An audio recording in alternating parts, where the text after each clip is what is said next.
आज मी मूग भजी करणार आहे। त्यासाठी 2 ते 3 तास मुगाची डाळ भिजत ठेवलेली आहे। त्यातलं आपण पाणी काढून घेणार आहोत।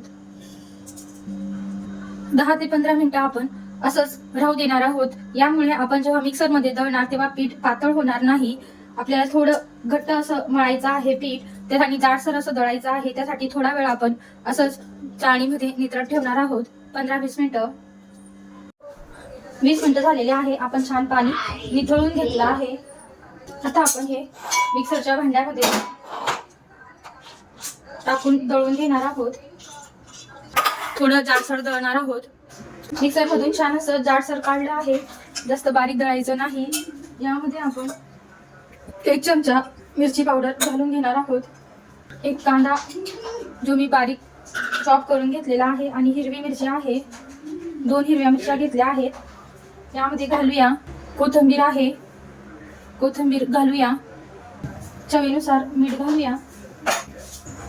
हे सर्व एकत्र मिक्स करून घेणार आहोत। मिक्स करून घ्यायचं आहे। तेल छान गरम झालेलं आहे।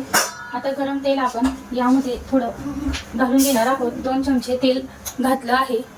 आता आपण हे मिक्स करून घेणार आहोत। छान गरम झालेलं आहे। यामध्ये आता आपण भजी काढून घेणार आहोत।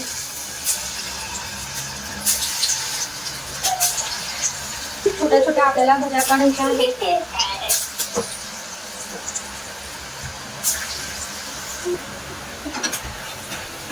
छान मस्त असं आपण ह्या परतवून घेणार आहोत। आतपर्यंत तळेपर्यंत आपल्याला ह्या तळून घ्यायच्या आहेत। भजी एकदम कुरकुरीत होते, छान असं तळली गेलेली आहे। आता आपण काढूया।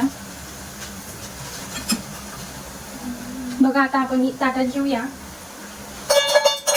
बघा किती छान आवाज येत आहे।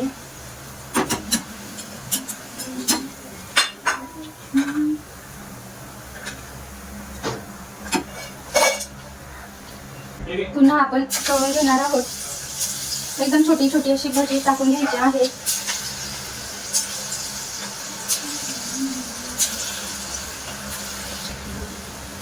मस्त असं तळून घेणार आहोत। भजी मस्त तळली गेलेली आहे, काढूया।